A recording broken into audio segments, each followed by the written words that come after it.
hanya bisa membuat. Baik, aku buktikan.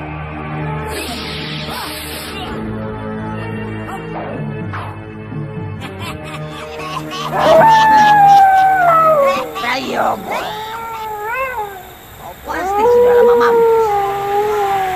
Sekarang merasa semua keturunanmu yang akan menerima pembalasan.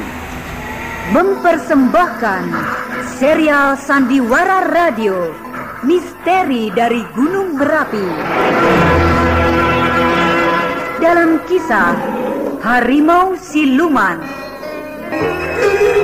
Naskah karya Asmadi Syafar. Dengan para pelaku Rini Utoko sebagai Lasmi, Ape Burhan sebagai Darwis, Nonon sebagai Nik Ringgi, Iwan Kamajaya sebagai Salihun, Bahar Mario sebagai Sembara, Tirta sebagai Bujang Hitam, dan pembawa cerita Neni Sumardi.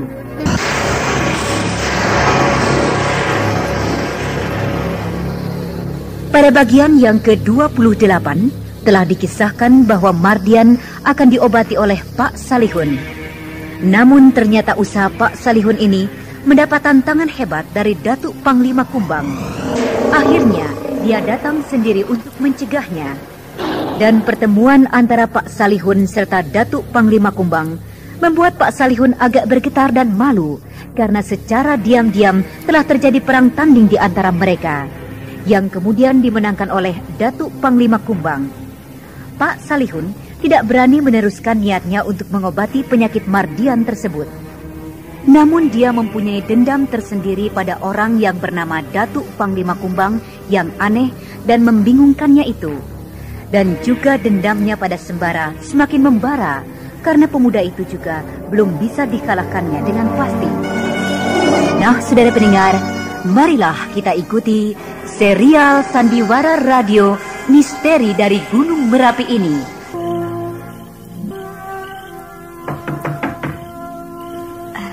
Bang, siapa itu?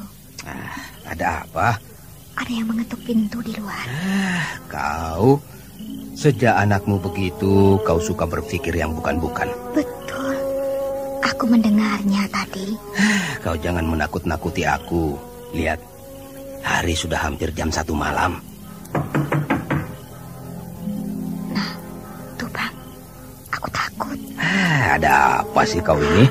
Aku takut, Bang. Iya, tapi jangan memeluk aku begini seperti anak kecil saja. Nanti terlihat oleh anakmu Mardian, apa tidak malu? Dia kan sudah tidur. Bang Darwis, dia mengetuk lagi. Sudah. Biar aku lihat. Siapa tahu ada tamu yang butuh pertolongan kita malam-malam begini. Jangan, Bang. Jangan dibukakan. Bang, anjing itu mulai melolong. Alah, sudahlah. Kalau anjing melolong memangnya kenapa? Anjing itu melihat setan, Bang. Siapa? Aku. Bang, suaranya suara perempuan. Lalu, kalau perempuan memang kenapa? Siapa tahu dia itu Nik Ringgi. Kau takut, tapi kau sebut-sebut juga nama itu. Kalau betul-betul dia datang, baru tahu kau. Bang. Kenapa kita mesti takut? Kan Pak Salihun akan berusaha menolong anak kita. Itu berarti dia selalu akan menjaga kita dari segala macam dedemit. Pak, tolong bukakan pintu. Biar aku bukakan. Jangan, kita tidur saja, Bang. Aku takut. Kan ada aku. Ya, tunggu. Bang Darwis. Diam kau, penakut. Apa harus kita biarkan terus tamu yang perlu bertemu dengan kita di luar malam-malam begini?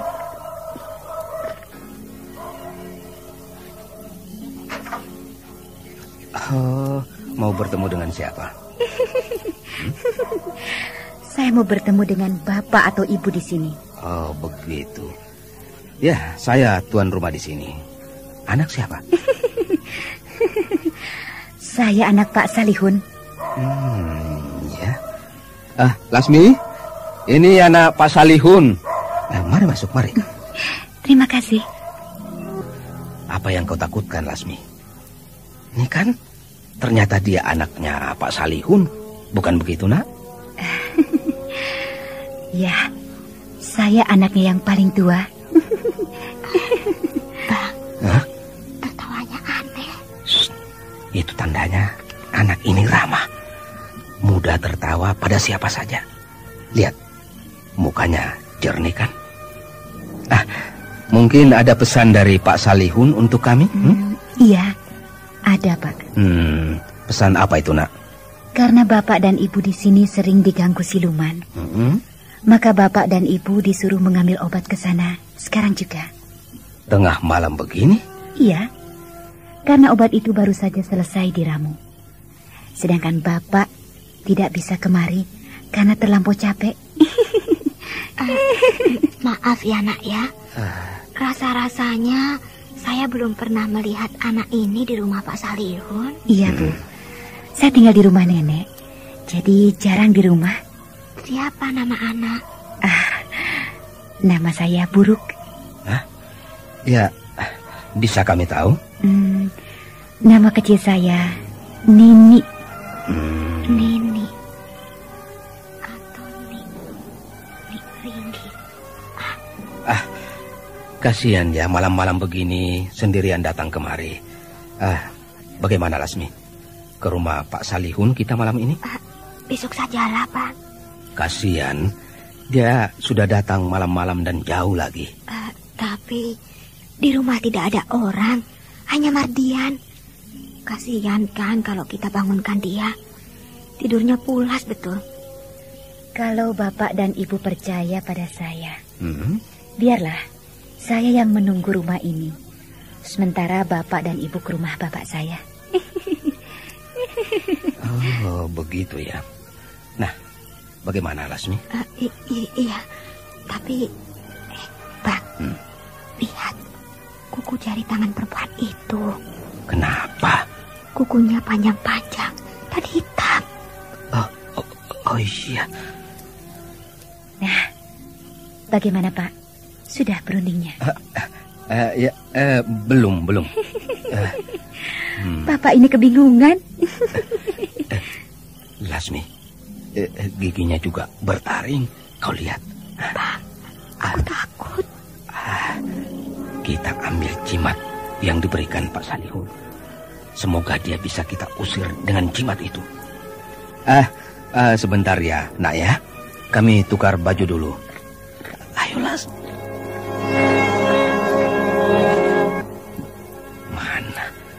Mana jimat itu? Ini, berikan padanya. Kau yang memberikannya. Aku takut, Bang. Abang saja. Kau temani aku. Ya. Aku tidak mau melihatnya lagi. Abang saja. Kalau aku... Abang takut? Tidak. Ayo, temani aku. Kau tidak kasihan kalau aku nanti dicekiknya? Abang saja. Kita berdua keluar. Apa kau mau dia tetap ada dalam rumah ini? Ayolah.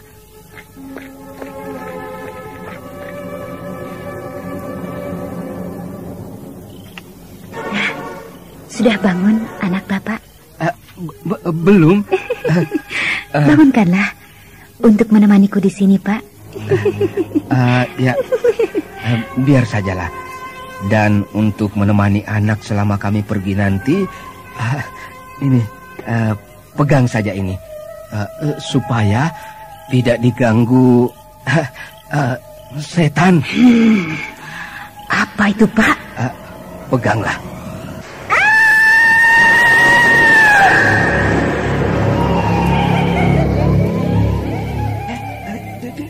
Dia hilang.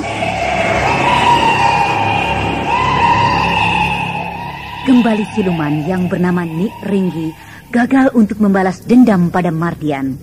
Sehingga untuk kali ini kembali Mardian selamat dari kejaran siluman itu. Namun di lain pihak, Pak Salihun sedang mempersiapkan diri untuk mencari sembara, untuk membuat perhitungan dengan pemuda itu yang dia anggap salah satu penghalang yang sudah beberapa kali mengalahkannya. Siapa Bapak? Aku, Salihun. Oh, Pak Salihun. Perlu apa, Pak? Aku akan meneruskan persoalan kita dahulu, Sembara. Persoalan kita? Kau jangan pura-pura. Kau telah mengurung aku dengan hutan buatanmu. Aku mengaku kalah. Dan sekarang aku datang untuk menebus kekalahan itu. Oh, tapi saya tidak merasa mengalahkan Bapak waktu itu. Saya hanya ingin menolong seorang wanita yang sedang dalam bahaya. Pandai benar kau berbicara. Tapi aku tidak peduli. Kau mengalahkan aku atau bukan. Tapi kau harus tahu bahwa aku juga bukan hanya sekedar bisa mengobati orang. Tapi membunuh orang pun aku bisa. Termasuk membunuhmu. Oh, Bapak main-main tampaknya. Apa salahku? Maka Bapak hendak membunuh aku? Kurang ajar. Sudah beberapa kali kita bertemu dan mengadu kepintaran dari jarak jauh. Apa salahnya kalau sekarang kita mengadunya dari jarak dekat? Nih. Oh, Bapak tidak main-main rupanya. Kalau aku sudah menyerang orang dengan suatu tendangan lurus ke ulu hatinya, maka aku tidak main-main lagi. Rupanya orang ini memang tidak main-main. Aku harus hati-hati. Bagaimana? Kau takut menghadapi aku? Bukan begitu, Pak. Aku sedang berpikir, apakah Bapak betul-betul akan membunuhku? Jadi kau belum percaya juga ya? Nih, rasakan. Ya! Ya!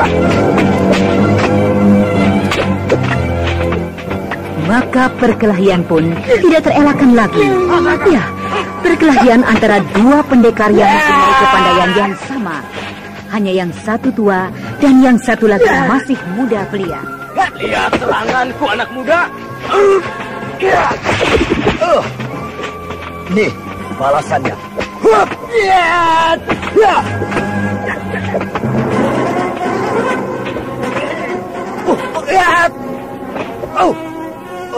Aduh, aku kena. Rasakan olehmu. Nih, lagi terimalah. Aku kena. Sekarang aku akan hadapi dia dengan permainan dari Datuk Panglima Kumbang.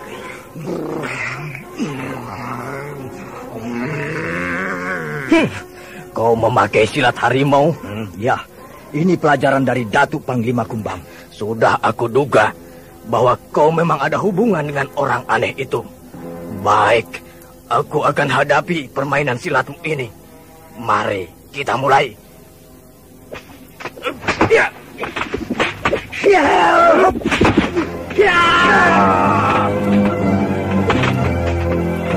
Ya, memang mengagumkan permainan silat yang diperagakan oleh Sembara. Dia menyerang lawannya persis seperti harimau yang menerkam dengan tangan terbuka lebar dan kuku-kukunya yang seolah-olah siap merobek lawannya.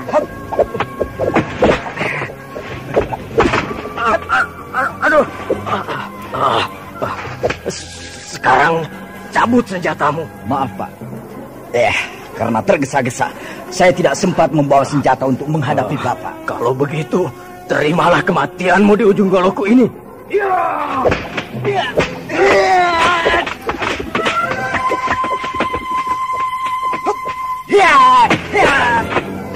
Celaka, bahuku kena disambar senjatanya.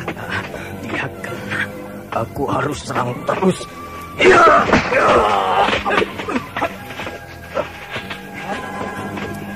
Kini situasinya menjadi berbalik. Sembara mulai terdesak.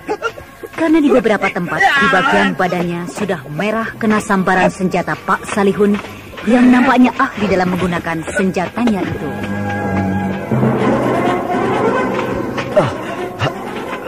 Habislah riwayatku hari ini. Luka-lukaku banyak mengeluarkan darah. Kenapa aku tidak waspada pada senjatanya itu?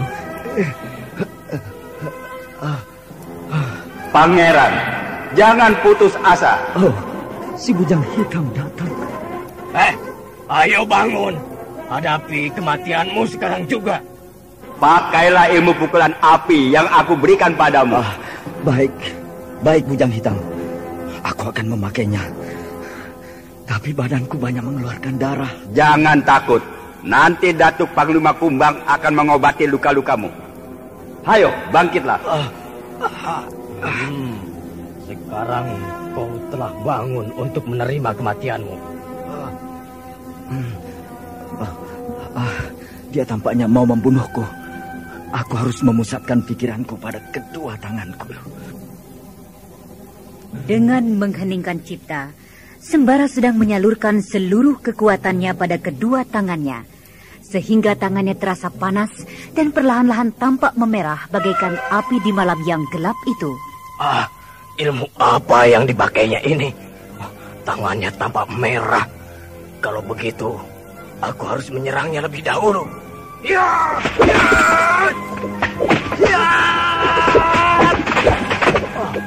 Golokku mentah, tanganku seperti terbakar.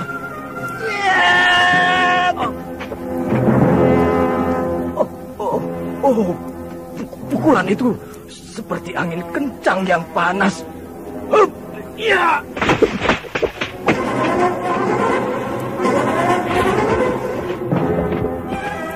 Dengan beberapa kali lompatan, Pak Salihun melompat ke belakang untuk menghindari pukulan Sembara yang bagaikan angin panas menghantam dirinya.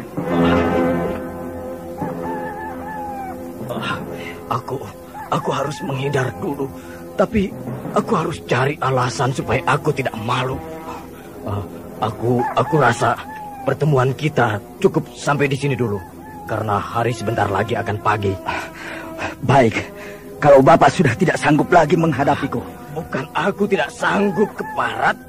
Aku tidak mau dilihat orang perkelahian ini, karena aku mau membunuhmu tanpa satu orang pun tahu. Tapi ingat, pada suatu saat akan kita teruskan pertemuan yang belum selesai ini. Aku pergi. Tapi bagus juga dia pergi, karena aku pun sudah tidak kuat menghadapinya. Darahku sudah banyak yang keluar.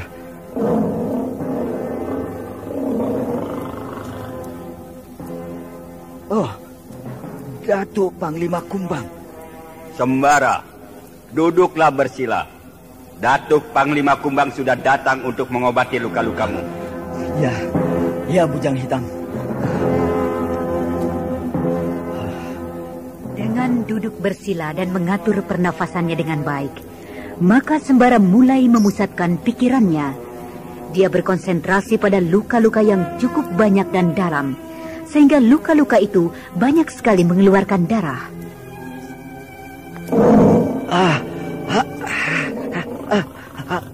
Aduh. Dengan perlahan-lahan, Datuk Panglima Kumbang mengobati luka-luka yang penuh di badan Sembara. Dia menjilati luka-luka itu dengan hikmat. Namun jilatannya membuat Sembara meringis, karena lidahnya sangat besar dan kasar. Ya, memang Datuk Panglima Kumbang datang bukan seperti manusia, tapi kali ini dia datang berbentuk aslinya, yaitu berbentuk seekor harimau yang besar dan berwarna hitam mengkilat. Aduh.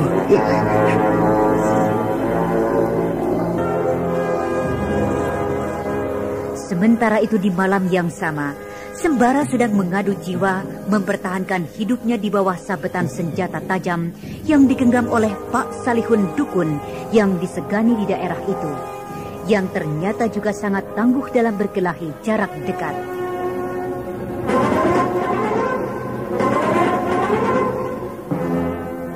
Nah, saudara pendengar, bagaimanakah nasib Mardian? Dan apakah Pak Salihun akan kembali membuat perhitungan dengan Sembara yang belum bisa ditundukkannya? Dan juga bagaimanakah nasib Farida yang masih dititipkan di rumah penduduk oleh Sembara dan Basir? Sementara itu, apakah Bibi Rosmina akan menjadi siluman seperti Mardian? Karena dia masih hidup setelah dihisap darahnya oleh Mardian. Nah, saudara pendengar, demikian tadi telah kita ikuti serial Sandiwara Radio ini. Sampai jumpa esok hari pada waktu dan gelombang yang sama.